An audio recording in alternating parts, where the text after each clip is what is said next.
Welcome back to the channel, guys. This is Slight. Today we're going to be working on putting the motorcycle away for the winter.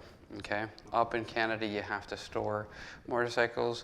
Kind of sucks because it kind of makes your season a little bit shorter than most people, but northern states and stuff like that would have the same problem. What we're going to do today is we're going to work through exactly what you have to do to put it away and not have to worry about it until the spring.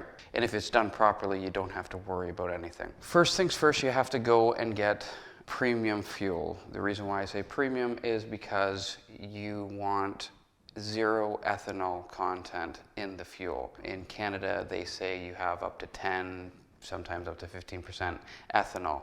Ethanol adds water to a tank, rusts it out, and water freezes, and there's a bunch of different things, right, that you're gonna have a problem with. If you have water in the tank, when you start it up in the springtime, you're sucking in water, you're not having fuel, so it becomes a huge problem if you don't put a decent fuel in it. In the addition of putting premium fuel, you want to put a stabilizer in it. This is stable. I use this. I've used it for a couple years now, and it's pretty good. So for the Rebel, tank size is, I think it's like 3.3 or 3.4 gallons. 1 ounce or 30 milliliters, right? I'm just reading the back out here, is good for about 2.5 gallons. If you're going to be using 1 ounce or 30 milliliters to the tank, I'm going to have to do this twice. So you're just going to put it in. I have it full. You already have it set up. I'm going to have to put it straight up actually because it's too full. And you're just going to put it in. That's round 2.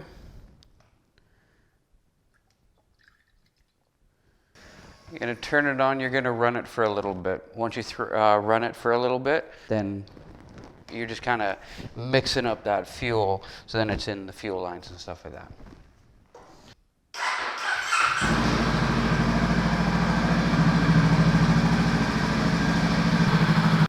Okay, and we're back.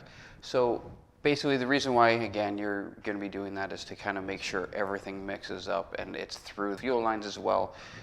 There's no point of treating the fuel in the tank if the fuel in the lines are, still potentially bad gas, right? So the next thing I do is I typically wash the bike. Now I did wash the bike before I brought it in here, but I wash it that way it's nice and clean by the time you take it back out in the spring. And then it gets all the road grime and all that type of crap off it as well. So tire pressures are pretty important. So they run, luckily on this one, it runs 29 PSI in the front, 29 PSI in the rear. You're not gonna need to have it set to proper PSI. So what you're supposed to do is you bump it up a little bit. Some people put 10 PSI more. I typically bump it up about 5, maybe 6 PSI. So I typically run it about 35 PSI in the winter time. And that's just so that I don't have any flat spots and stuff like that. Now, best case scenario is you get the front stand, right? I don't have a front stand. So what I do is I constantly move it around every couple weeks, but I have a rear stand, so I'll keep it on the rear stand. The rear stand, it just kind of brings the tire and stuff out, and then you're not having a flat spot on the tire. You bump the pressure up mainly because of that as well, and through the winter time, when it gets colder, the PSI actually does drop, right? Okay, so you're going to be checking out all your fluids and stuff like that. So we've already done the fuel, we've done the air pressure.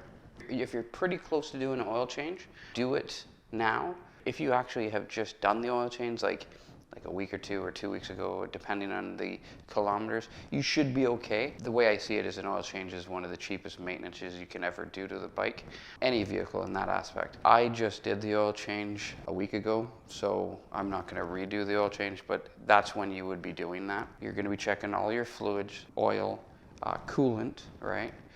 Make sure your brake fluid and stuff like that is topped up and stuff. This is a really good time to be checking over the bike as well, right? You're going to be doing it again in the spring, but this way you can kind of just check over everything.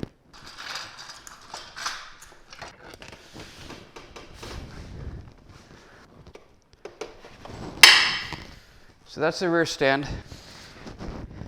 So the rear stand again, so it's off the tire, right? or you're up off the actual concrete. This has the 2 tires on the other side. This is the Venom Stand. I'll kind of go through that later on, probably in a couple months or whatever. I'll kind of do a review on it. Right down there, I wish they had a wheel or something like that back there, because you can move the bike on the stand.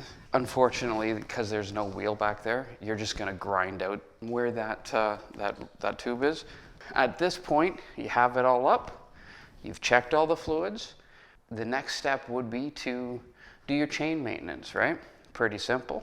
So again, I just did it, but I'm going to redo it again because I did it about a week ago. You can't over maintenance your chain. Like I like to have a nice clean chain. Okay, so I'm going to do that, and then we'll go from there.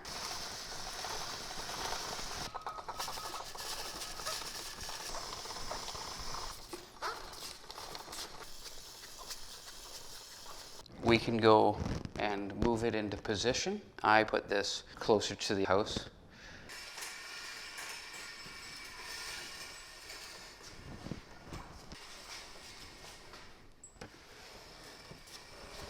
Okay, so basically tire pressures are done, fuel is done, fluids are done, chain is completely done. It's all clean. The only last thing you want to do is the maintenance for the battery. So last week I posted up the battery tender.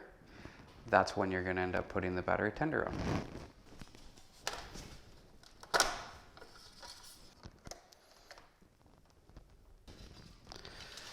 In the springtime, I can literally just start the thing up and get going. Anyway, guys, that's that video for you. If you like the videos, please like and subscribe. I will be doing videos every week, Sundays at 9:30 a.m. Eastern Standard Time. The content will still be going throughout winter. Till next time, guys, thanks for liking, thanks for subscribing.